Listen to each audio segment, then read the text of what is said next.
History is made as Alas Pilipinas claims the bronze medal against the tall team of Australia. Mainit na laban niya ang ating natunghayan pero mukhang ang pagkatalo nga ng Alas Pilipinas kontra sa Kazakhstan ang naging apoy ng kupunan upang magpursige at talagang ipanalo ang laban na ito. Hindi nga rin naging madali para sa kupunan, lalo pa at kalaban niya nila ang tallest team sa AVC Cup na Australia Valley Rooks. Ngunit kung ano man ang kinulang nila sa hype ay binhawi naman talaga ng kupunan sa bilis at paligyo mautap sa kanilang mga hampas. During the first set nga ay strong start for both games at ayaw talagang magpalamang kada puntos. Team captain Gia activates her middle and Thea Dugate na talaga namang naging effective in this game. Errors will surely hurt the team Australia lalo pa nga on the defense as their libero and other spikers fails to communicate with one another. Fifi Sharma with an emphatic kill in the middle, making a 6-point lead in this early part of the game. Isa nga sa mga naging rason kung bakit nahihirapan ng Australia ay dahil sa fast plays ni Gia de Guzman. Dahil nga dito ay patuloy na hinahabol ng mga blockers ang spikers ng Pinas. Pero hindi nga nila makuha ang tamang pagbasa kung kanina ibibigay ni Gia ang set. Valley Cruz finally gets their momentum, even trimming down an 8-point lead at mahabol pa nga ang Pilipinas on the 20-point mark.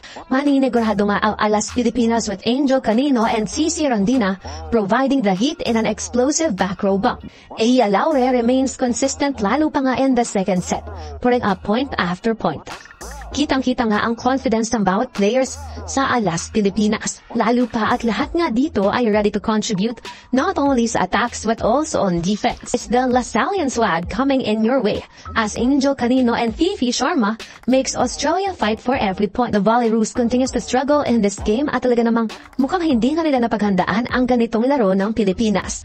Gia fools the Australian defense as she gets her own point in a crucial 1-2 play.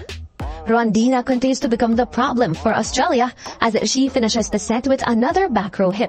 Error-prone and unforced miscommunication will surely hurt the Valley Rooks here in the third set as they continue to get frustrated against Alas Pilipinas. Angel Canino continues her dominant performance as she goes up and puts on varied hits na talaga namang nagpapalito sa Australia.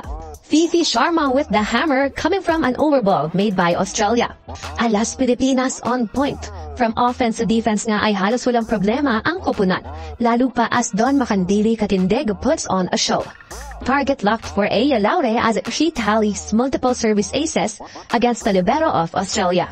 Caitlin Kipping from Australia continues to be the lone spark for her team, kaya naman talagang hirap na hirap ito buhatin ang buong kupunan. Mukhang frustration continues to be a huge factor para sa Australian Valley Rooks, dahil hirap pa rin nga ito makapag-convert despite having good sets. Thea Gagate with a bullet in the middle as she extends the lead into 14 with a score of 21-7. Unstoppable and all in favor para sa Alas Pilipinas, as Cici Rondina puts her team into match point and takes the final point to a bronze finish.